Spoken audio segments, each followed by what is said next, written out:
Good evening, Bucknutters. Welcome into Bucknuts What We Learned Live. I am Dave Biddle following Ohio State's 49-20 win at Michigan State. Pretty nice way to start the road schedule for the Buckeyes. They just look like a juggernaut right now. I love where they're at. They look like the best team in the nation to me. So we're going to talk about what we learned from this game. Welcome into the show. We're going to take questions later. I don't even think 49-20 even does it justice. At one point, there, like midway through the fourth quarter before that garbage touchdown for Michigan State, the total yardage battle was 604 for Ohio State, 110 for Michigan State. 604 for Ohio State, 110 for Michigan State. They absolutely dominated this game. Absolutely loved it. So we're going to get into what we learned right after I retweet the show, so the people on Twitter can also join in on the live audience. What a performance for the Buckeyes. You got to love where they're at right now.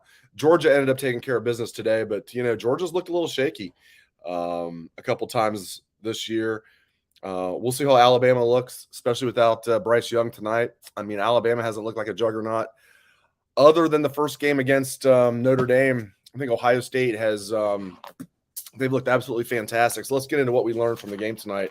Tons of stuff that we learned. First of all, like I said, the total yardage discrepancy was absolutely crazy. I mean, for Ohio State to have over 600 yards, for Michigan State to have barely over 100, midway through the fourth quarter, Michigan State got to, over 160. Ohio State over, so still Michigan State under 200 yards, Ohio State over 600 yards. Absolutely domination. And C.J. Stroud had the one. He had the pick six. Other than that, he just, if he didn't already have the Heisman, he does now. We've said it before that this young man has the Heisman unless he's going to get hurt. Unless he gets hurt, he's got it. And, final stats tonight, 21 of 26, 361 yards, 6 touchdowns, and the aforementioned pick six. 21 of 26, 361, 6 touchdowns, 1 interception. Amazing. And just some of the balls he threw were just incredible. And how about Marvin Harrison Jr. and Emeka Egbuka? Emeka Egbuka is looking like he might win the Biletnikoff, and Marvin Harrison Jr. might say, what about me? And they don't even have Jackson Smith-Njigba, who was the favorite coming into the year to win the Biletnikoff. But at least they didn't lose 2 first-round wide receivers from last year's team. It's absolutely incredible. So we learned the total yardage battle was crazy. We learned that C.J. Stroud is going to win the Heisman unless he gets hurt. I mean, there's just no doubt about it at this point. And Archie Griffin's record of 2-time Heisman trophies, that's going to stay again. We learned this as wide receiver U. I just alluded to it. I mean, Julian Fleming enters the year as the number 4 wide receiver. Now he's the number 3. Another great game out of Julian Fleming tonight. He begins the season as the number 4 wide receiver. He was the number 1 wide receiver in the country in the 2020 class. Wide receiver U. Unbelievable. All right, we learned Jim Knowles is everything we thought he was and more. Everything we thought he was is more. I mean, Jim Knowles is just – he's taken this defense that was terrible the last 2 years and has turned them into one of the top units in the country. Now, listen, Michigan State's not going to get confused with a good team. I get that on either side of the ball. But, I mean, they just flat out embarrassed them for until they put the backups in. Michigan State couldn't do anything. 110 total yards until that garbage time touchdown late. And flying around out there, I mean, Michael Hall Jr., we continue to learn that. We didn't learn that today, but we continue to learn that Michael Hall Jr. is just an absolute animal. He is an animal out there. And I'll take your questions later. I'm sure there's plenty of questions, but I just want to get into all the different things that we learned, and then we'll get into questions. If I had a producer, I could have somebody, laying out the comments and questions as I do this, but I'm flying solo right now.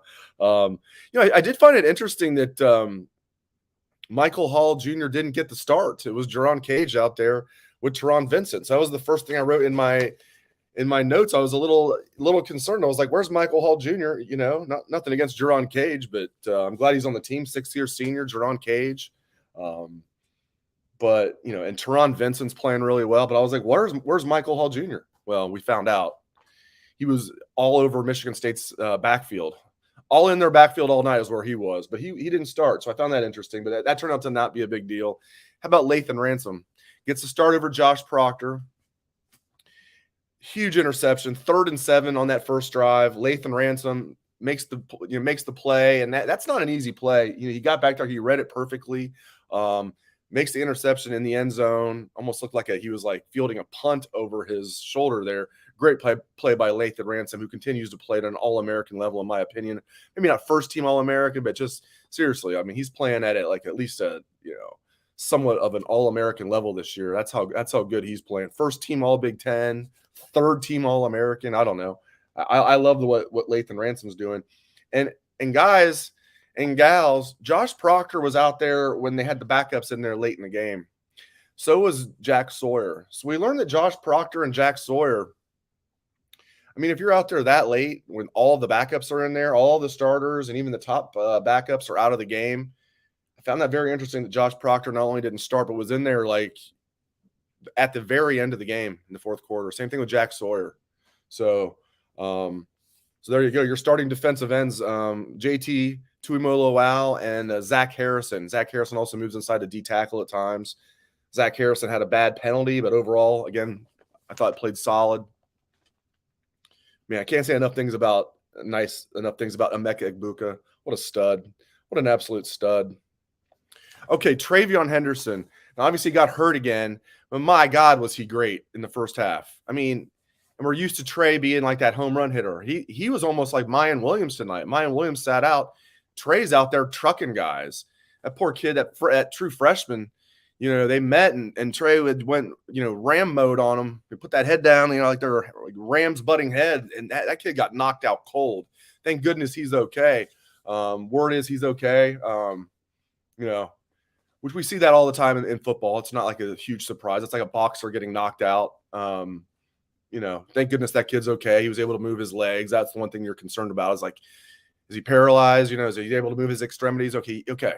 Sucks that he's knocked out, but he'll be okay. So good thing that young man's okay.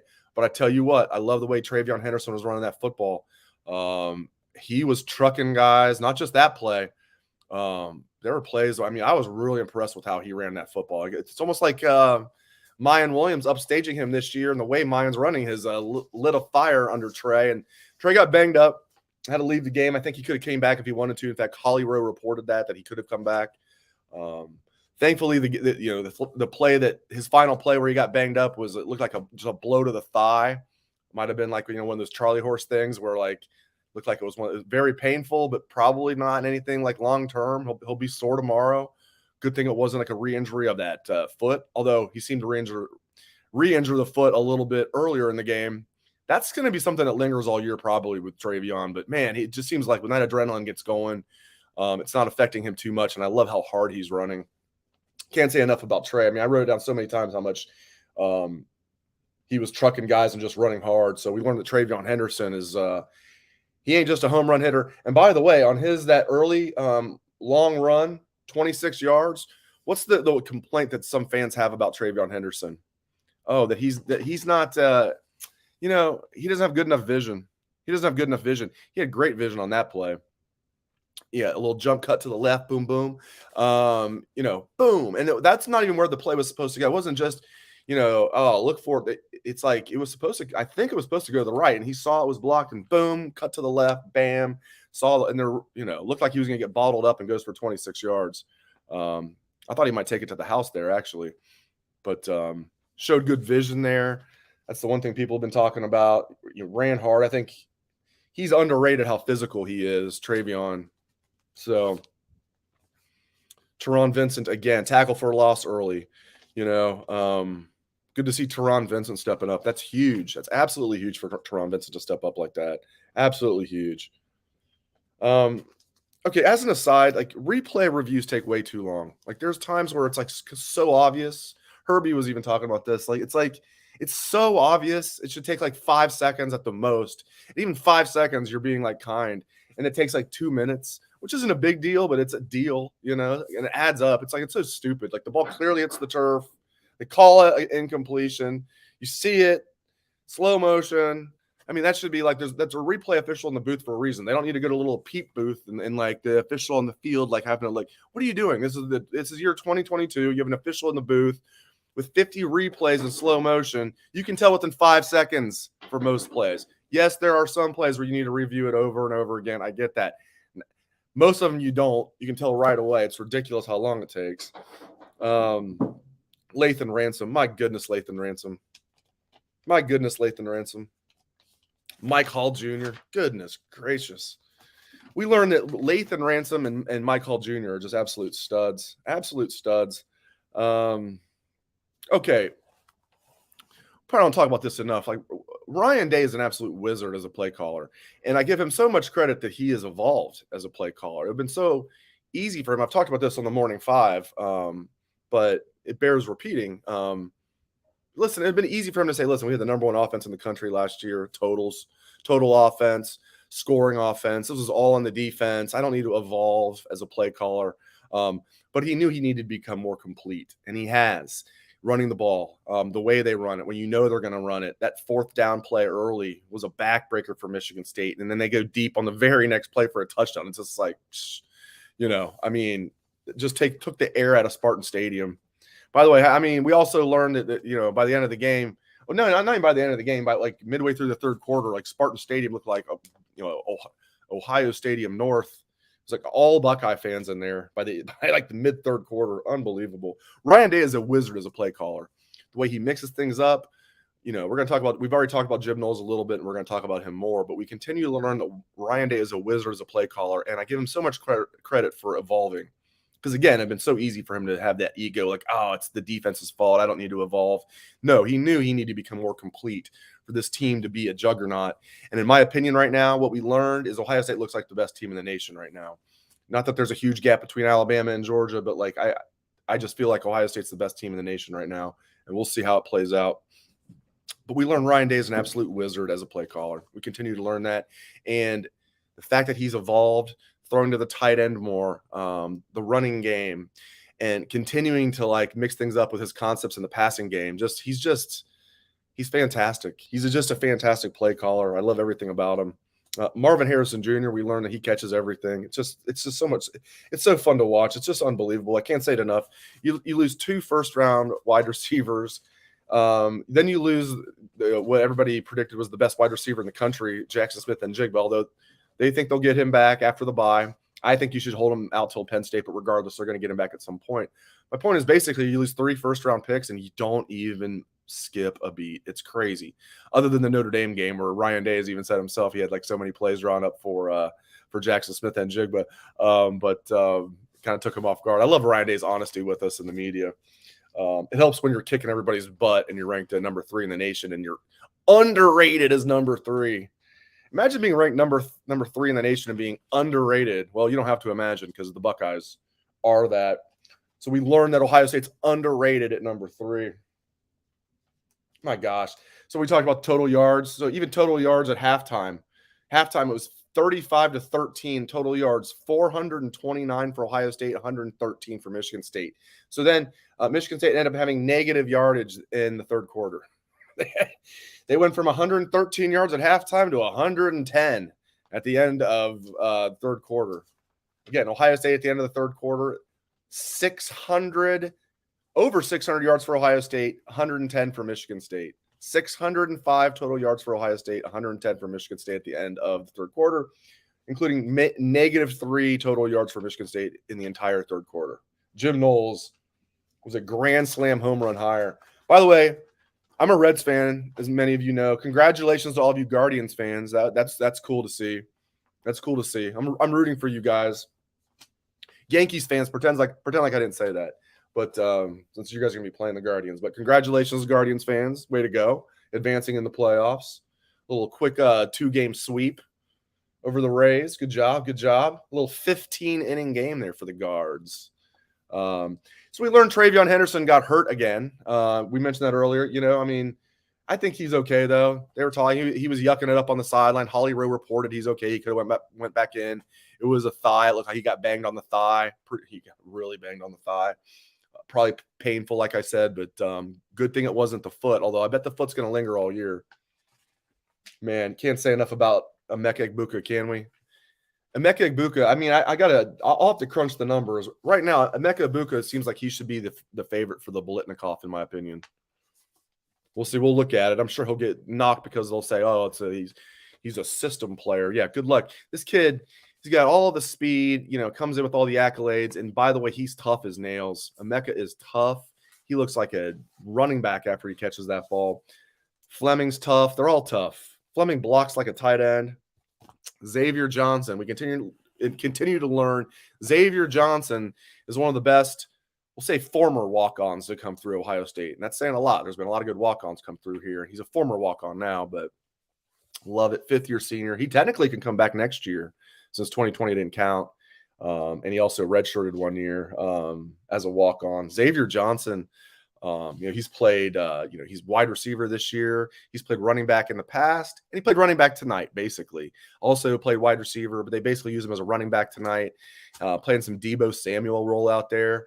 Love it. Kind of like what Jackson Smith and Jigba did in the Rose Bowl. I mean, Xavier Johnson, how about that? It wasn't like a huge role, but he was effective. And I tell you what, it looks like he was going to get like 5 yards when they did one of those runs, 8 yards.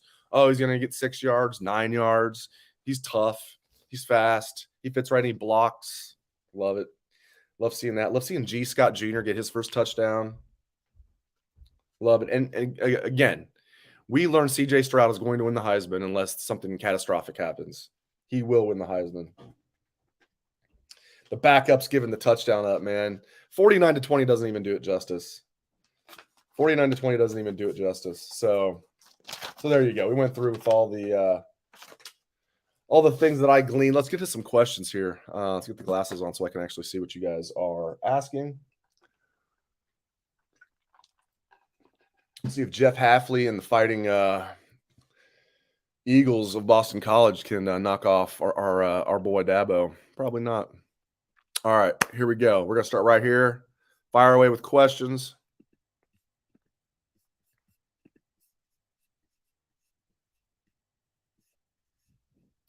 Okay. Roderick on YouTube. Curious who I think will win the Michigan and Penn State game. I'll say Michigan because it's in Ann Arbor, but Penn State coming off a bye, Michigan looking shaky. It's going to be a good one. Michigan they don't look too scary, do they? They don't look too scary, do they? They don't look bad.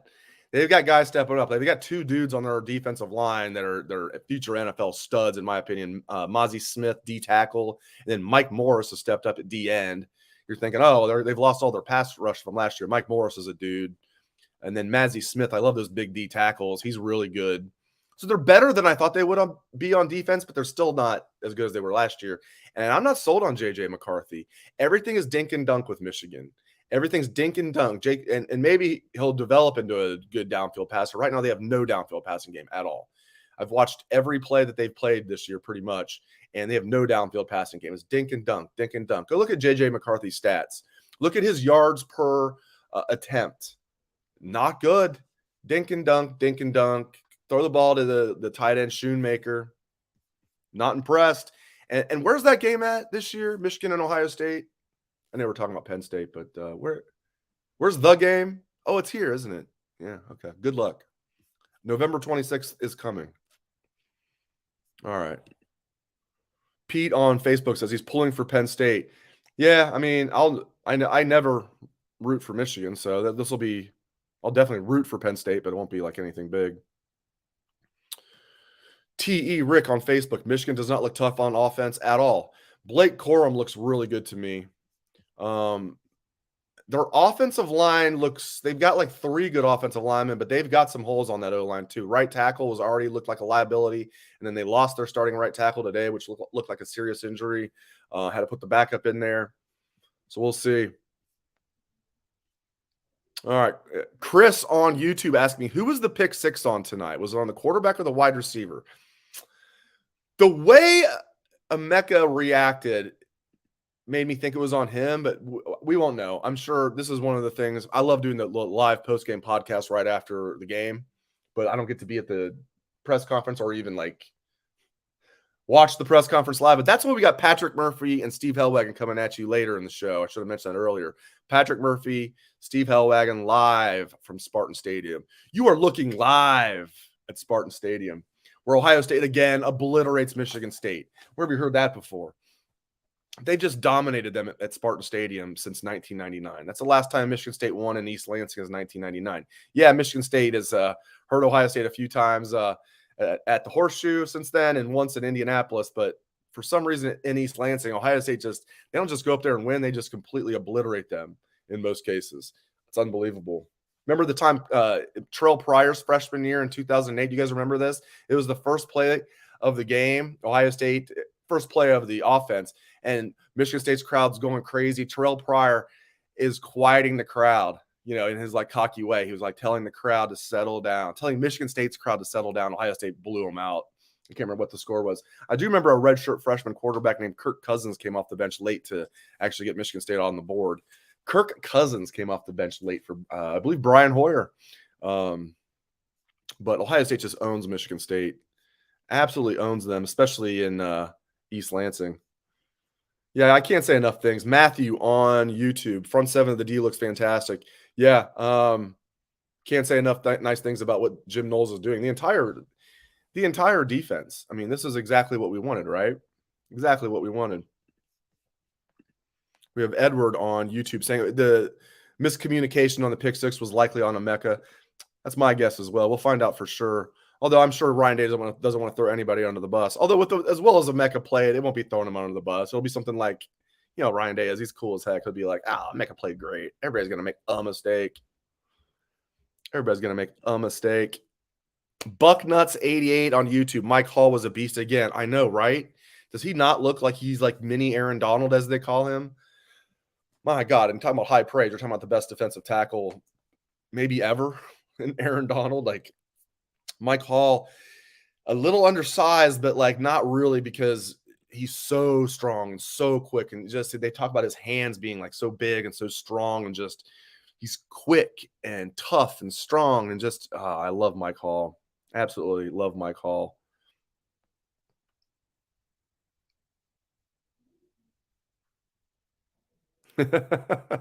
Mike is saying he thinks that it was on Emeka based on something that Ryan Day is saying right now. Yeah, we have a lot of people say it was probably on Emeka. All right, Emeka played great. Yeah, we don't need to focus on that too much. Oh, Brad on Facebook has jokes. Brad said, did Sawyer play? He did. He didn't start, and he was in there the third series, but he didn't do much when the game was on the line. And then, oh man, it's telling. I said this earlier, when very late in the fourth quarter, when all the backups are in, all the backups, and most of the key backups were out at that point. But Sawyer and Proctor were still in there. To the very end of the game, even when they pull everybody else out. Jim Knowles doesn't mess around at all. There's zero bleeping around with Jim Knowles. Zero. Okay, we have a question from Jason on Facebook. Am I worried about the defensive backs? Not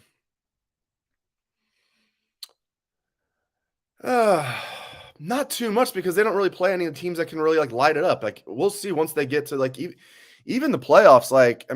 Even against a team like Georgia, I'm not worried about Stetson Bennett lighting up this team.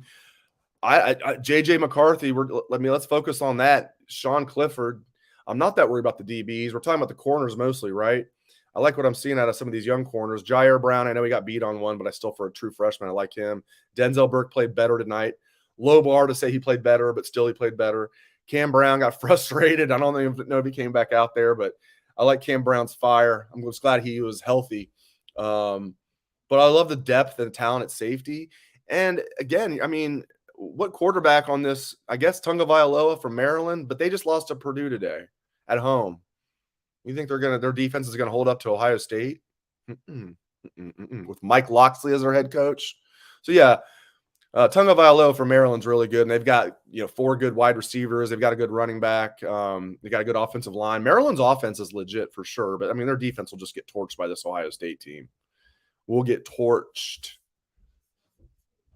So my point is, like, am I worried about the DBs? Not really. Not really. I mean, I could use a little more depth here, but like I'm not that worried about it. The pessimistic Buckeye on YouTube.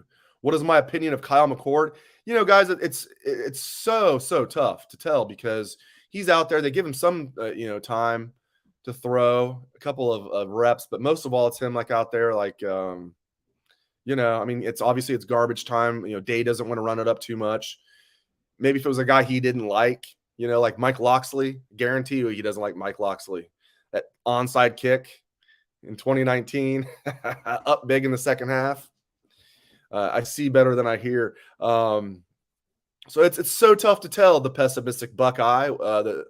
Overall, I like Kyle McCord, so I'll just leave it at that. I like him, and I think it's going to be a good battle between McCord and Brown going into next year. And I guarantee you one thing about that battle. Ryan Day won't say anything publicly about that battle as far as who's ahead until into camp next year. Forget about like before camp, after spring, like into camp. Even last year, he didn't say like CJ Stroud was the starter until like a couple weeks into camp with Jack Miller and true freshman Kyle McCord, and not that Quinn Ewers was in the mix, but we all knew CJ Stroud was the guy. Ryan Day knew it in spring. He knew it the previous year. But he's not going to tell us, is my point. But that's going to be a good battle between McCord and Devin Brown. But I like Kyle McCord. So tough to tell. Todd on YouTube saying, love it, dink and dunk, talking about Michigan's offense. Yeah, that's all they do. They have no downfield passing game at all. And today their running game got exposed. Blake Corum's a really good running back. He had that 150-yard run. I mean, it was a hell of a run. Give that kid credit. That kid is a good running back. Really good. I hope Mike Hart's okay. Man, that was scary. He had a seizure. Sounds like he's okay. Blake Corum's really good. But I'm telling you, he had that 50-yard run, and after that, Indiana bottled his ass up, and Indiana was out there was without their best defender in Cam Jones, okay? Without their best defender, Indiana, and then they bottled up Corum. I mean, there was a lot of tackles for loss where they just came in there. There was one play, Michigan's center that came in from Virginia, finalists from the Remington, all this nonsense. There was a time when Indiana's nose guard took the center and just threw him back, and like Blake Corum, was a tackle for loss because the center got pancaked back into his running back. I mean, can you imagine that happening to Luke Whippler? I can't either. So much for this Michigan center being all that, and then their right tackle was already a liability. He got hurt, and they had to bring in the starter, or they had to bring in the top backup. I mean, I think they got exposed. Today. And, people were saying with the Maryland game, well, Maryland's really good, even though Michigan only won 34-27, Maryland's really good. Well, Maryland's not really good. They're decent. They got beat at home by Purdue. Okay. And then if that ball doesn't go off that Maryland kid's face mask on the opening kickoff for an easy Michigan touchdown, who knows? They have no downfield passing game with J.J. McCarthy. So good luck. I wouldn't be worried about the game that much if it was in Ann Arbor. For them to have to come to the Horseshoe for the first time in 4 years, good luck. Especially with the revenge factor and all of the talking. Good luck. UCLA beat Utah. Yeah, a future Big Ten brethren looking good there. UCLA, Chip Kelly, Ryan Day's mentor. That's got to be – Ryan Day's got to love that. Yep, UCLA beat Utah. Yeah, good for UCLA. That was really good. Yeah, a lot of comments about Michigan. Like, yeah, they can't push it downfield. They're giving away their plays. Now they'll probably correct that. Every time they're so basic, every time that they have a guy go in motion, they're running the ball. It's like almost 100%. Now they'll correct that now because it was called out today by Joel Klatt. But like literally, not literally, almost literally, every time that they put a guy in motion, they run the ball. Man. Not good. I mean, good for Ohio State, though. David on YouTube, our kickoff coverage needs some work. Yeah, they had one bad one. I tell you, speaking of Michigan, they got a heck of a kickoff returner and punt returner in Henning. I'm so impressed with him. A.J. Henning as a punt returner and kickoff returner. That kid's legit. So, listen, Michigan does not suck. People are saying Michigan sucks. I'm just saying, like, compared to Ohio State, I'm not worried about them. They don't suck. They've got some dudes, including Henning as the punt and kick returner. That kid is good, really good. So everybody wants to talk about Michigan. It's so funny. Ken on YouTube, McCarthy's downfield accuracy is suspect. Yeah, that's to put it mildly. That's to put it mildly. Yep.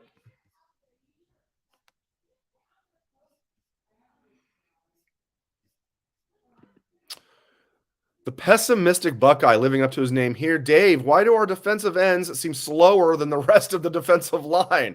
I mean, Tuimoloau doesn't have a great get off, but it's decent.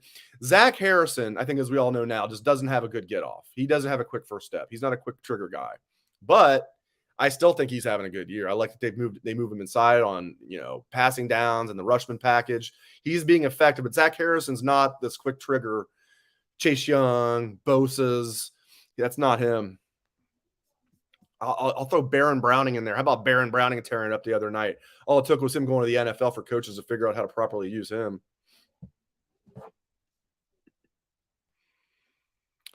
I'm not even going to say the name. I'll just say Hugh. Hugh on YouTube says Michigan is very dependent on Corum. If he gets hurt, they have big issues. I agree. When they put in Donovan Edwards, it's a huge drop off. Donovan Edwards seems easy to tackle. Corum is not like a tall guy, but he's not a small guy. He's not like as thick as Mayan Williams, but still Corum he's a very, very muscular, small back. Michigan's had a lot of those, including Mike Hart himself, who I hope is okay. Sounds like he is. Going back, Jamie Morris. Michigan's had a lot of luck with those shorter, stocky running backs. So Corum's really good, but you're right. If he goes down, I don't see much out of Donovan Edwards. I don't see much. It's easy to see why Ohio State was like, okay, fine. We're willing to wait on you. He wanted to commit to Ohio State, and Ohio State was like, no, maybe, but we need to wait. And he was like, well, I need to know now. They're like, okay, bye. Easy to see why, but Corum is a stud. No doubt about it. No doubt about it. All right, keep firing away with 2.5 sacks for Mike Hall. Yeah, I got one of him and Tommy got half of one. Then Mike Hall got 2 more. And by the way, Mike Hall would have had how many? 3.5 if one didn't get called back because of a penalty on Zach Harrison. At first, I thought it was a bad call. I'm like, what a phantom call. Then they played the replay, and it was clearly Zach Harrison. It was like he's putting his hand right in the guy's face. Like, oh, okay. Maybe I should have yelled extremities, or yelled expletives, I should say, because that was clearly a penalty on Zach Harrison. But effort play, nothing you can do. You're going after it. You're using your hands. You're going to get up in the guy's face mask sometimes. It's going to happen. But Mike Hall is an absolute stud. Who would have saw that coming? I mean, and I was high on Mike Hall coming out of high school. We heard about good things about him in the spring. Man, he is their best defensive lineman. I thought one of these guys was going to step up as a stud this year. I just had a good feeling one of the guys was going to step up as a stud, but I thought it would be JT Tuimoloau, Jack Sawyer, or Tyleik Williams. That'd be one of those 3. So I don't even know why you guys are listening to the show. I don't know what I'm talking about. Mo Elliott's asking, did I miss the Dean? We're going to have the Dean on shows when it's a big recruiting weekend. So like road games, probably not going to have the Dean on because not a big recruiting weekend for the Buckeyes. But Dean's on most shows. But we are going to have Patrick and Steve on as soon as interviews end. With them being on the road, it could be a while. So keep firing away with questions. But no, you did not miss the Dean. He's not coming on the show today. I'd love to have him on. He's so busy. I'd still love to have him on just to get an update, but he's so busy. I'm glad he can enjoy a Saturday night with his family. Did Ohio State just get the 1 turnover today? Frank on YouTube. I believe so, yeah. Looked like they almost got a fumble, but I believe, just the Lathan Ransom interception. You guys correct me if I'm wrong. I believe so. I should have the box score lined up here the more I think about it. But yeah, I think that was the only. But I love this Jim Knowles defense. They attack, mix things up, show one thing, pre-snap, do another. Look like they're going to blitz a gap, and they come with a corner blitz. Look like they might come with a linebacker blitz on the edge, come with an a gap blitz. They had a play last week where they did a triple a gap blitz. Both linebackers and a safety through the a gap, and the Rutgers quarterback was just like, what? And just threw the ball away. Absolutely love it. Jim on YouTube, the cornerbacks seem to lack situational awareness, often in position, but don't turn their heads. I agree. You saw Ryan Day even talking about that. He pulled one of them aside, like, just, hey, turn around. Yeah, they really, really, really need to clean that up. But they don't really play. I mean, Tunga Vailoa is by far the best passing quarterback on the schedule, and he's not. I mean, he'll turn the ball over. He's very interception prone. And again, Maryland's offense is legit, though. I mean, he is good, and they're good overall offensively. But good luck with Maryland's defense sticking with Ohio State for 60 minutes. And by that was that losing to Purdue today. I could see Maryland like not completely like unraveling, but like maybe not being as focused as they should be by the end of the year. I could see them losing like at least 2 more before then. And then who knows how focused they're going to be when they know the juggernaut's coming at them. We've got some Dallin Hayden comments, including one from Buckeyes fan up north saying Dallin Hayden looked good. We've gotten a few of those. I agree. I really like Dallin Hayden. And kudos to him for coming in. Came in June. It's hard to come in late and learn the offense. And they said that's one of the most impressive things about this kid is how fast he learned the offense. Mature beyond his years. His dad played in the NFL. So, yeah, good to see Dallin Hayden stepping up. I agree with you guys. The rightful one on YouTube. People are asking about JSN possibly coming back next year, and the rightful one is rightful when he says this. The rightful one says JSN is gone. He ain't coming back next year. That's true. It doesn't matter. I mean, no matter what happens the rest of this year, Jackson Smith-Njigba is going pro, as he should. All right, and then this is a question we get from a lot of people. Matthew, Frank, a lot of people. And we have Edward. Edward, U.S. Well, thank you for your service. United States Marine Corps, I'm assuming. Edward, USMC. JSN being back is as likely as Giselle accepting my proposal. Well, hey, you never know, Edward. You're a good-looking military guy. Her and Tom have hired divorce lawyers. Don't sell yourself short, my man. But yeah, Jackson Smith-Njigba is not coming back. I think you're right. You said it's as likely. I think there's a better chance of Giselle and you, because at least there's, maybe a chance. There's 0 chance of JSN. Giselle might be on the open market, Edward. So who knows? Maybe she likes a military man. All right, so let's get to it. Let's get serious. So Matthew and many others, when is Jackson coming back? I say Penn State, and I said that in our staff predictions this week when there was talk that he might come back this week. I'm like, I don't even care if he is medically cleared. I do not care if he's medically cleared tonight, and he wasn't. Or maybe he was and they held him out. I don't know because they don't specify. But I said, I don't even care if he's medically cleared. I don't want him playing tonight, and I don't want him playing 2 weeks from now against Iowa. If you can't beat Michigan State and Iowa without JSN, you're not legit national championship contenders anyway. And last time I checked, and I said this before the game, I mean, the wide receivers that are playing, Emeka and Marvin Harrison and Julian Fleming, are more than holding the fort down. Play it safe with hammies. We've seen it already with JSN this year where, in my opinion, they brought him back too early and he re-injured the hammy. Again, I don't think you have to be a doctor to recognize this. If you're a sports fan, I think we all know this.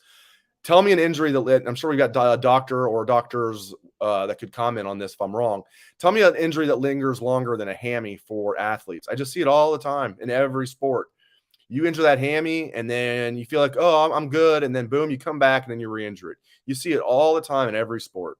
Every sport. Play it cautious. So when's he going to come back? Maybe Iowa. I think he'll probably be cleared by then, but I hope Penn State. We have some people saying that they think it's a Nick Bosa situation. He's not coming back. We have a lot of people saying that. That's not what I'm hearing.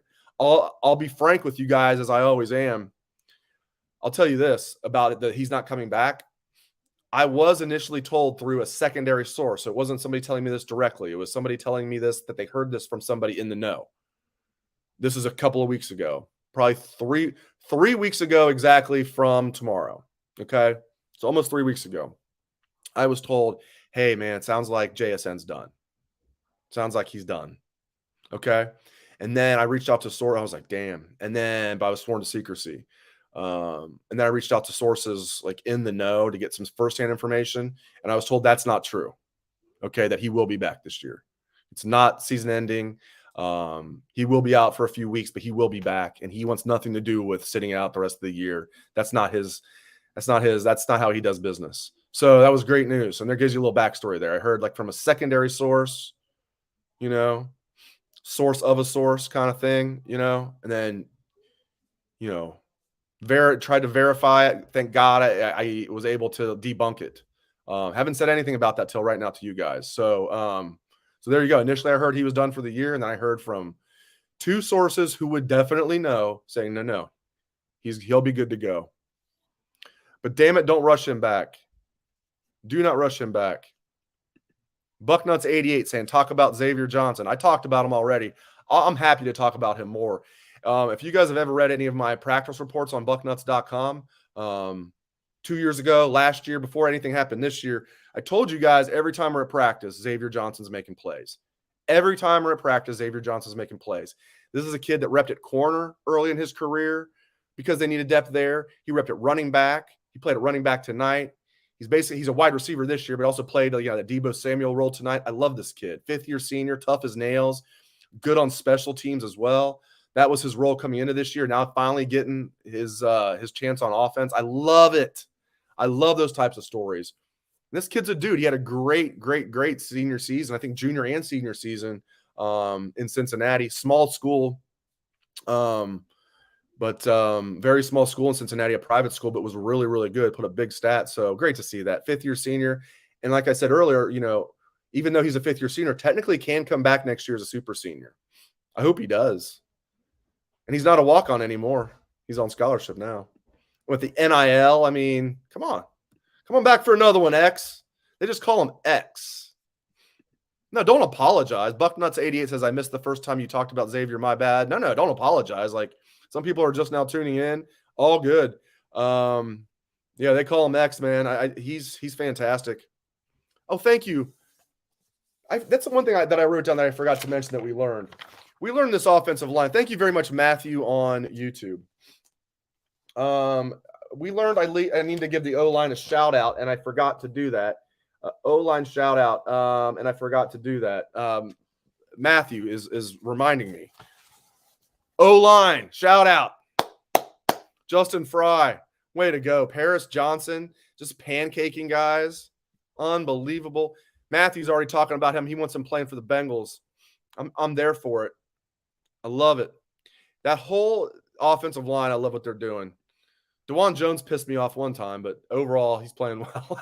I love what I'm seeing out of this O-line. I mean, my gosh, we're talking up how much the defense has improved, and rightfully so, because they've improved exponentially. Dare I say this O-line's not too far behind. They've improved. They have not improved as much as the defense, because my God, the defense was atrocious last year. Well, at least the offensive line was like decent at times, especially in pass pro. They were terrible in short yardage running. I love this offensive line, and Paris Johnson Jr. is the dude. Luke Whippler, as much as we love to give love to the left tackle position, the glamour position, center is the most important position on the O-line.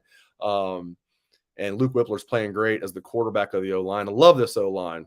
Thank you for reminding me about this fantastic O-line, even though I had already had it in my notes and forgot to say it. Bad. Sometimes it's hard to read my own writing. I did. Part of my notes here says, how did Marvin catch that? How often do we say that? How did Marvin catch that? How did Marvin Harrison Jr. catch that? I don't know, because he's Marvin Harrison Jr. But yeah, shout out to the O-line. Buckeyes fan up north says the MSU defense was pushing the offensive line around some tonight. I mean, they had their moments when they would do a run blitz. You're going to have your moments. I mean, overall, Mel Tucker is a defensive-minded head coach. I wouldn't say that okay, a few plays here and there, they got the better of them. Overall, Ohio State's offensive line, I thought, was fantastic. Giselle's future husband, Edward, USMC, 0311. Edward, USMC, 0311. Giselle's future husband says, the O-line is elite, not getting near the shine because we take it for granted. Well, we're talking about it now, aren't we? We're talking about it now. I'm glad you guys are talking about it because you reminded me to talk about it. This offensive line deserves all of the props we're giving them. C. Brown, for some reason, says, not a fan of 25-year-olds playing college football. Talking about Jesse Mirko, I guess. I mean, okay. That's kind of how it is. Jason from Facebook is not agreeing with that they pushed us around. 650 total yards and they pushed us around? Don't think so, says Jason on Facebook. I agree with you, Jason. I agree with you. Let's get to some questions I might have missed here. There's so many coming in. I'm sure I'm missing some. If there was a question you asked and I missed it, please repost it. There's so many coming in, and I don't have a producer. I'm trying to do everything all at once. Again, we're going to hear from Patrick Murphy and Steve Hellwagon eventually from Spartan Stadium. Maybe not for a while. I don't know, because road games, man, it takes a long time to get out of press row. But let me check in with those guys real quick.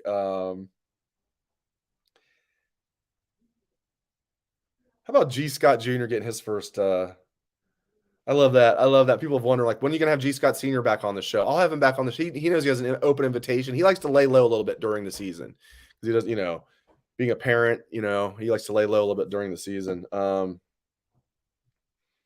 I love seeing G. Scott Jr. get his first touchdown and the way his teammates reacted to him. So cool. A lot of Xavier Johnson shout outs here. Ken Taco Hut. Xavier is the sixth man off the bench. He's a complete Swiss Army knife. He is. He's playing that Deebo Samuel role tonight. Absolutely. Jim on YouTube. Do I have confidence Kyle McCord is going to be the next one? I'll say this. If he is the starter next year, I am confident, because that means he will have beaten Devin Brown out, and Ryan Day does not mess around. That will mean that this will be a high-level competition, my friends. This will be a high-level competition between McCord and Brown. Okay? So I'm confident whoever wins that job is going to be really, really good, especially in this offense with Ryan Day coaching them up.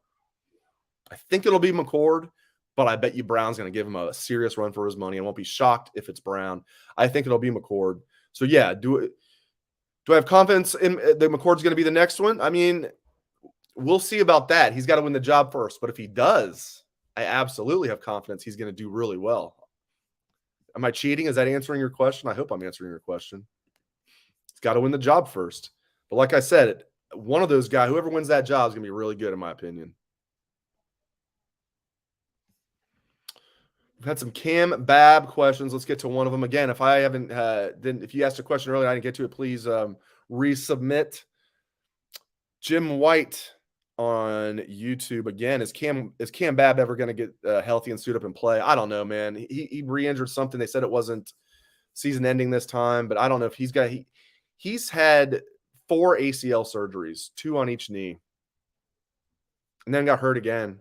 I don't know, man. I hope so. I don't want to rule it out, but I mean, you almost think, like, at this point, you got to pull the kid aside and be like, come on, dude. We want to make sure when you're old, like me, that you can walk. Like, you're a 22-year-old young man, 23. He's already graduated, 5th-year senior, like, captain. But I get it, though. I get it. He wants to go out, and he hasn't even caught a pass as a Buckeye. I get it. This is your last chance. But still, man, I mean, there's something to be said about you want to be able to walk, not even like with your grandkids, with your kids, period, when you've had this many injuries. I don't know. Pessimistic Buckeye. Dave, is the Ohio State quarterback one now at the level of Heisman finalist level of play or get benched? Basically saying you better be like playing at the level of Heisman finalist or you get benched. I think that Ryan Day would agree with that, pessimistic Buckeye. I don't think he would think that was pessimistic. I would think he would think that was the expectations. Yes, to answer your question, you should be playing at a Heisman contender level. Justin Fields did. Dwayne Haskins did. I'm not going in chronological order there. Dwayne Haskins did for Ryan Day. Justin Fields did. And C.J. Stroud did last year. And now C.J. Stroud's going to win it this year. So to answer your question, yes, you better be playing at a Heisman, at least contending level, to be the quarterback one at Ohio State. Stephen Cherry on YouTube. Great road win. I agree with that. That's the biggest thing. Great road win. It really was. 49-20 doesn't even do it justice, really. They still covered. The spread was 27. They still covered, and 49-20 doesn't even do it justice. They blew them out. They could have been 63-13 if Ryan Day wanted it to be. Stephen Cherry, great road win. But do our DBs know how to turn their head and locate the rock? Doesn't look like they do. That's one thing they have got to get figured out. The corners. Now, the one that Jair Brown gave up, there was one on J.K. Johnson, too, that I thought was just, okay, tip your cap. But the starting corners have to be better. I thought Denzel Burke was better tonight, but that's very low bar with how he's played this year.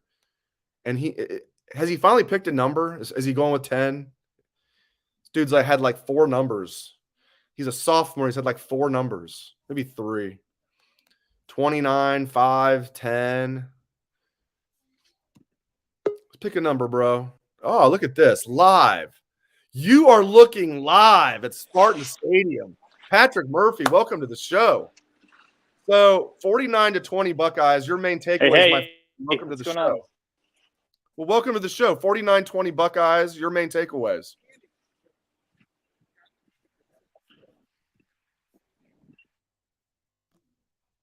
Can you hear me?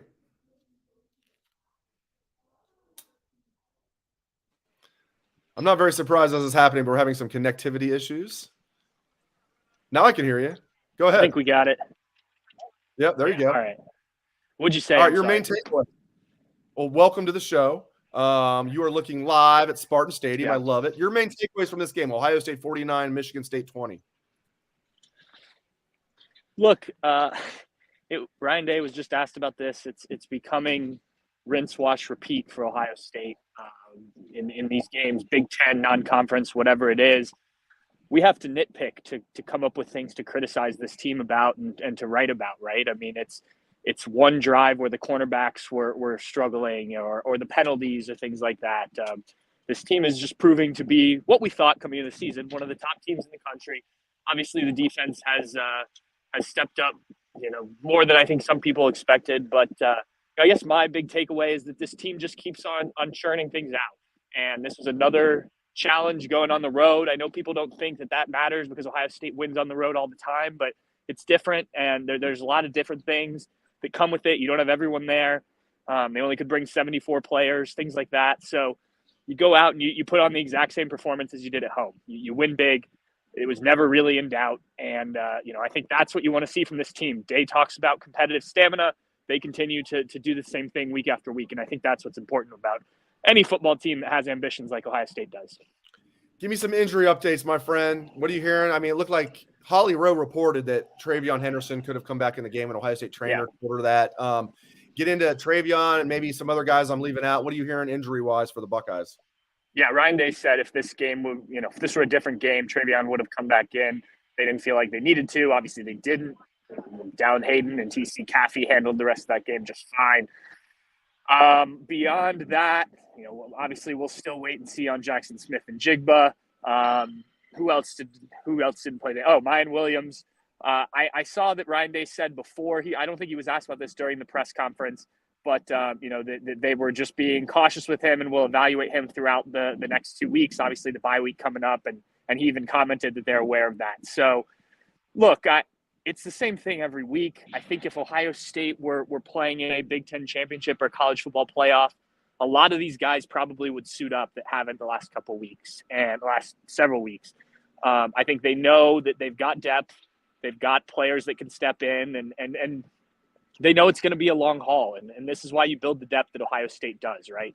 That's why you have 2 really talented running backs. It's why you have a deep wide receiver room. It's why you have a deep secondary, things like that. So I am not overly concerned about the injuries. I saw a lot of reaction on social media and on our message boards today about, Mayan being out and things like that. 11 guys being out isn't that uncommon, especially when you've had some season-ending injuries. And I think that Buckeyes are in a good spot. You'd rather everyone be healthy, no doubt about it, but that's just not realistic in this sport. So, I think none of these have kept guys out that long other than the Jackson Smith and Jigba injury. And maybe if you consider Jordan Hancock, we haven't even really seen him play. So, I don't think it's too bad, but, you certainly would like to be healthier if you could be. The total yards in this game are ridiculous. Now, Michigan State got a late garbage touchdown. By the way, I found it interesting that even when they're backups too, but Jack Sawyer and Josh Proctor were in there during garbage time when they pulled all the cars out of there. That's a lot. Lathan Ransom started this game and played most of the first teams. Yeah. But I mean, that wasn't an injury to Josh Proctor, and it could be a schematic thing that they decided to do, but it was noticeable. And Michael Hall was only in on certain, like the Rushman package. Maybe he just came in on very specific plays. I bet he played, 8-9 snaps with the first team because they didn't have him in all the time. So interesting there.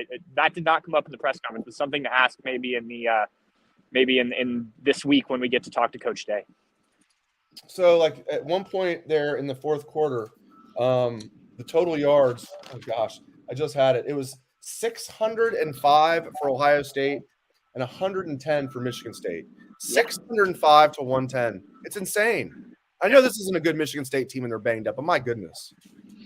Absolutely. I'd be interested, and maybe I'll look into this during the off week, what Ohio State's numbers are when it's just before the starters come out, especially defensively. Like, I bet it's pretty ridiculous what they're holding teams to yardage-wise and whatnot when the first-team defense is on the field. But, look, this is a Big Ten team. I mean, it's not a good Michigan State team, you're right, but this also isn't, a bottom of the MAC team, right? You're coming into Michigan State's house and doing the numbers you just mentioned. They just, I said it at the beginning, they just keep churning these results out. It's really impressive what they're doing. And, we shouldn't be surprised. This is what this team has done, going back to Urban Meyer to a lot of Big Ten teams. But, I continue to tell people I know, enjoy this while it's here because, this doesn't happen all the time, even though it seems like it. All right, we have Steve Hellwagon here. Welcome to the show, Steve. Patrick, we'll get you out of here on this, and we'll get Steve in. Is Ohio State the best team in the country, in your opinion? And give us your answer to that and any other final thoughts before we get you out of here, Patrick. Yeah, I think it's hard to argue against it right now. I mean, obviously, Georgia has that win against Oregon, which is probably the best single win, but they've looked beatable last week against Missouri. Obviously had sort of a struggle, if you want to call it that, against Kent State.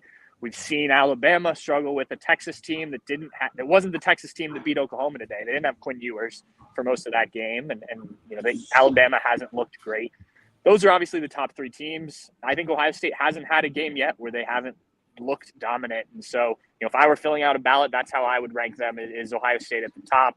I don't think there's anything else in particular. I think we hit on a bunch of good stuff, and I'm sure Steve has plenty more. Thank you very much, Patrick. I'll let you get back to work. Appreciate you stopping by. Thank you, Patrick. See you guys.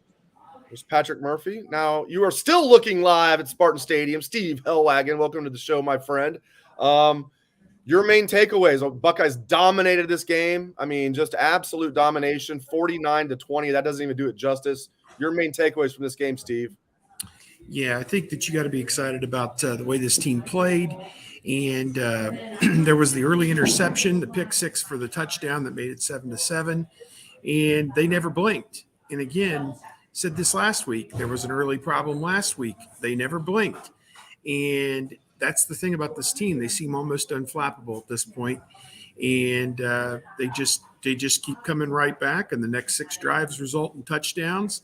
Doesn't matter if a punt gets down at the 4-yard line, they go 96 yards. Doesn't matter if there's a penalty for blocking the back on the kickoff to start the second half. Backed up to the 4-yard line, they go 96 yards. They are unflappable. And my answer to the question that you gave, Patrick, is yes, they are the number 1 ranked team in the country. And here's why. They have the single best unit of any team in the country, offense or defense. They have the single best unit. The Ohio State offense is the single best unit of any team in the country. They had 423 yards at halftime today against Michigan State. I know Michigan State's defense banged up, not playing up to its capability by any stretch of the imagination, but still to go on the road and do that in these conditions with the wind and everything the way that it was, they made it look easy. And I know other teams have done that against Michigan State this year, but what Ohio State did here today was nothing short of amazing to me. One thing I haven't covered on the show, Steve, I noticed in the second half, Enoch Vamahi was in there at right guard for Matt Jones. What's up with Matt Jones? It was early in the game. I think he had a shoe problem or something, as I recall. I don't recall all the details about it, but yeah, there was some kind of an issue maybe with the shoe, I think. I don't know. He came out but went right back in, I thought. I didn't think it was anything, didn't think much of it. I know that he was back playing after that on the next possession. Yeah, I don't think there was anything wrong with Matthew Jones at that situation that I recall. So I want to ask you about Travion Henderson. Man, was he running hard. I mean, he was knocking guys over. He knocked the one guy out. I'm glad that kid's okay, but he was trucking guys. people have criticized his vision on that 26-yard run early. He had great vision on that run. I mean, I know he got banged up. What did you see from Travion Henderson? And it's real easy to criticize these guys when you're sitting in your living room eating your popcorn. It just whatever. It's a real life football game with people. They're not. It's not a video game. Dave, I'm in a little set too with the folks on the message board about why they don't let Kyle McCord throw the ball at the end of the game. You know why you don't have Kyle McCord throw the ball at the end of the game? First of all, so Kyle McCord doesn't get injured when one of the guys from Michigan State who's had his nose rubbed in it now 3 years in a row by Ohio State doesn't come free, plant him and knock him out for the season, and now you've got no backup quarterback. First of all. Secondly, you win with class. You're in their stadium. I don't care if they're still trying to win the game and their backup quarterback's throwing the football. Ohio State's backup quarterback is not going to be throwing the football in that situation. This is how Ryan Day handles this situation. The sooner that everyone comes to grips with it and understands that when they get it to 49-20, 49-13 on the road in the third quarter, it's done.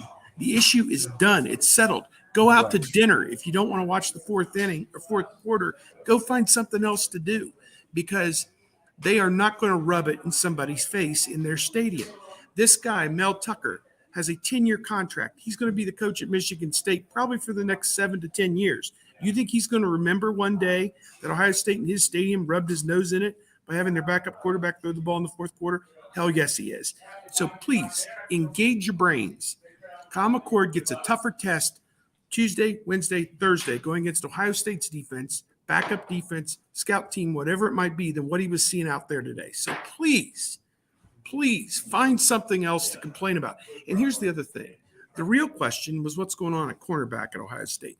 And Ryan Day was asked that question. He said, our guys are in position. They're not making plays on the football. We all saw it. Cameron Brown, I don't know if he's healthy or not, but he answered the bell today. He got out there and he gave it everything he had. He got pissed off, didn't he? He got Cam Brown. He got pissed off.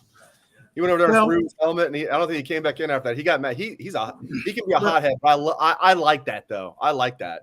Well, yeah. I mean, he thinks they're jerking him around, and the thing is, they're not. They're not. That he needed to take a break to regroup for a second, and let somebody else go out there because he was struggling. He had 4 bad plays. It's not national championship defense. I mean, we're sitting there in the press box saying this isn't going to get it done when you're going against NFL first-round wide receivers that you're going to face in the playoff or wherever you may see it. So, to me, I'm not – they got to get that figured out. Why aren't they looking back for the football? They're in position. They're not making plays on the football, and it's costing this team penalties and big plays. Offensive line. Get into it. They're playing better than I expected, and I thought they'd be good. But Justin Fry in this O-line, Paris Johnson, another great game out of him. Luke Whippler. I love this O-line, Steve. Yeah, they're playing outstanding. Paris Johnson, All-American left tackle. He's having a year. I think they gave up their 4th sack in 6 games this year today. And it was in the second half after the game had already been decided. They opened up some holes today for Travion Henderson. And, I mean, literally you could have driven the obligatory Mack truck through some of these holes. I used to go down on the field and shoot games. I'm not doing it as much anymore. But I used to marvel sometimes at the holes that would open up down there at that level. You could just see it. And Henderson did a great job early in the game. He exploded through one of those holes on a big gainer, I think a 26-yard run or something like that early. So, yeah, they're all playing great. Whippler, you see the grades week in and week out that Pro Football Focus or whoever puts them out there. These guys always grade high on what they feel their assignment was and how they carried it out. So they're doing a great job. I mean, here we are, Dave, another game, 614 yards total offense, 49 points in 3 quarters, and then they put it on cruise control in the 4th. Another day at the office, another brick in the wall. Get a week off to go into the hood, fix what's wrong, and get back to it. That's how it's going to go. 2 more, I'll get you out of here. I'll get you C.J. Stroud. I'm going to ask you about the defense. We'll go C.J. Stroud first. Man, I'm on record, unless he gets hurt. He's already – I'll pull a Maurice Claret on you. He's already got his name on the Heisman Trophy. He just has to go to New York and pick it up. Like when Maurice Claret said that about the Mr. Football Award in Ohio, when he was a senior at Warren Harding. He said, they already have my name on that Mr. Football trophy. I just got to go down to Columbus and pick it up. He said that before the year. CJ Stroud, man, unless he gets hurt, he's got that Heisman trophy. I love it, Steve. He's on his way. He's on his way, no question. And again, adversity early. He and Yuka were miscommunication. I heard the audio. I need to go back to hear it to decipher it over what was thought was supposed to happen. But he obviously threw the ball where he thought Yuka was going to be, and the guy made a great play and returned it. Came to the sideline, they hashed it out. And, of course, then you get the ball back after a pick six. They didn't have time to stand over there and ruminate over it. They got right back out there, moved it right down the field. 3 plays later, those two hook up on a play when there's nobody within 25 yards of Emeka Buka. He saw him. He was like he went out there and handed it to him, and he was off to the races, and he was gone, and it was on to the rest of the day. First guy in Ohio State history with 3 games of 6 touchdown passes. Ties the record. It's been done now 9 times in OSU history, and he's done it 3 times. So that kind of says it all with him. And, yeah, he's on his way. Now you're looking at 7 more games before that award will be passed out. And at the half-mile mark, he's the guy.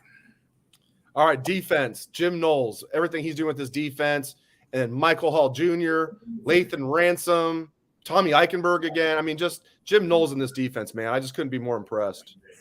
Yeah, great to get Mike Hall back in the game. What a difference that guy makes. My goodness, squirting through those small holes and getting a hand on the quarterback. He had 2.5 sacks. He's playing like an all Big Ten guy. Eichenberg is playing at an all-American level, and Chambers could be all Big Ten. So, there's 3 guys right there. Ronnie Hickman, I thought, played pretty well today. Eichenberg, 8 tackles, a pass breakup as well, a quarterback hit. He just does a little bit of everything. Got some young guys in the game late as I look down through here with Jair Brown, Sonny Styles, Teron Vincent. Man, he was shot out of a cannon on the tackle for loss. That was a great play. Yep. They kept playing. When they had the lead, Dave, they kept playing. And that's what impresses me is that Michigan State did score a touchdown on a drive early second quarter, but otherwise their offense did nothing today. They ended up with 202 yards, and really they got maybe 100 of that in the fourth quarter after this thing had been long decided. So, yeah, that's my thought about the defense. Getting better every day. People are going to say, oh, they gave up 20 points. Well, 7 of that came from the pick 6. So really it was just 13 points on the defense today. Well, thank you so much for your insights, my friend. I appreciate it. I kept you probably longer than I meant to, but I really appreciate your insights. Thank you so much, Steve Hellwagon. Thank you, sir. Yep, see you. I will see you at the WAC on Tuesday. Steve Hellwagon live from Spartan Stadium. Thank you to Steve and thank you to Patrick. Great hearing from them. All right. Somebody asked, why does it seem like Steve was whispering? Well, he wasn't whispering, but it sounded like he was in a workroom. He was probably in the photographer's workroom because Steve does photography and he does writing when he's on the road for. He does a little bit of everything. Podcasting. Steve's a jack of all trades and master of all. Looked like to me he was in the photographer's workroom, so he didn't want to be too loud. Hope you guys could hear him. I'm going to run through some final questions here. Yeah, and as we've had a lot of people talk about, how about Jeff Hafley and Boston College giving Clemson everything they can handle? 3-3 midway through the second quarter in Chestnut Hill. Go Boston College. I love Jeff Hafley. All right, I'm going to run through some final questions here. Tom on YouTube. Do I think the Iowa game will be a Wisconsin repeat? I mean, yeah, to an extent. I mean, Iowa's offense is atrocious, and but they've got a good defense, but not enough speed to keep up with this Ohio State team. And yeah, I think it basically will be like that. Yeah. To answer the question, Tom, I think that's exactly what it'll be like. Matthew on YouTube. They posted a graphic. I saw this, Matthew. They posted a graphic that Tommy Eichenberg is the number 8 inside linebacker per Todd McShay. Dave, is that too low? Is ESPN making a narrative up? Well, whoever would have thought coming into the year would even be talking about Tommy as a 4th-year junior going pro after this year? My gosh. Yeah, Matthew, I would say that does sound too low to me. I mean, first of all, Inside linebackers don't get drafted that early anyway, unless you're like one of the really, really top guys. But Tommy's looking like he could be a second-day guy. That's hard to be a second-day guy at linebacker. By that, I mean second round or third round, obviously. And he's looking like a second-round guy right now to me. So, yeah, I'd say number 8 looks a little low. I'd have to look at the list, though, to be frank. I'd have to look at the list of the 7 guys ahead of him. But I can't imagine there's 7 better, especially we're not even talking about, sophomores out, has to be draft eligible middle linebackers. Tommy Eichenberg is number 8. There's no way that's right. But in Todd McShay's defense, he doesn't have an anti-Ohio State bias. I know that. I've talked to Todd before. He doesn't have an anti-Ohio State bias. And in his defense, Tommy Eichenberg wasn't even anywhere near on anybody's draft board, including like all of us as like Buckeye fans and reporters and anything, everybody who loves Ohio State. None of us thought Tommy would be this good. So the fact that he's even in the top 8 says a lot. And I guarantee you he's going to be higher than that. I was kind of hoping he'd come back for a 5th year. That doesn't look like it's going to happen, does it? Yeah. Oh, well. Hugh. Again, I'm not saying the whole name. If you're watching the show, you can see his name. Hugh on YouTube. Is Chip ever going to have a real role? Chip train him. Seems like a dude, but where? Well, his role right now is as a kickoff returner. Muffed one today. At least he got it back and then ran it back a little bit. It's almost like when that happens when Ohio State gets stuffed deep, or Chip muffs the kickoff and only returns it to like whatever the 15 or whatever. Do you guys have the same reaction I do? Or Ohio State, they return it and they get a penalty, so they have to start deeper. Do you guys get the same reaction I do? It's like, oh well, just more yards for this touchdown drive. It's a good feeling to have, right? But that's Chip's role right now. Is he's the kickoff returner. He's an emergency running back, and he's the backup to Tommy at middle linebacker. So normally, he's on the 2 deep. If you're on the 2 deep at will, you're going to play. Although now, really, Steele Chambers is taking that job. They were splitting snaps almost equally, Steele and Cody Simon. Next, Steele seems like he's pretty much taking that job.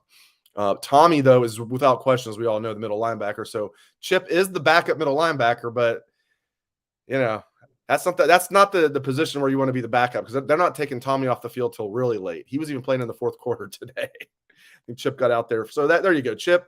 That's Chip's role, as he is the backup middle linebacker, and he's the kick returner and emergency running back. And if Tommy goes pro, then maybe Chip will be the starting middle linebacker next year. Buckeye fans up north says we have 4 talented running backs. Pryor will be back. Evan Pryor. Well, he's not going to be back this year. I think you know that, right?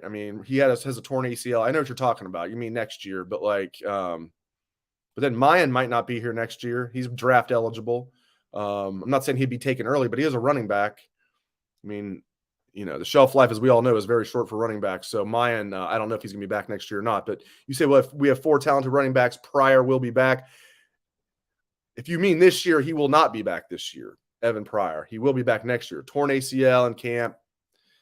But I really like Dallin Hayden. And they still have 4 good running backs, because I like T.C. Caffey. That's got to be the best preferred walk-on I've ever seen, especially for a running back. That kid had one of the best seasons in Ohio high school football history last year at Hubbard.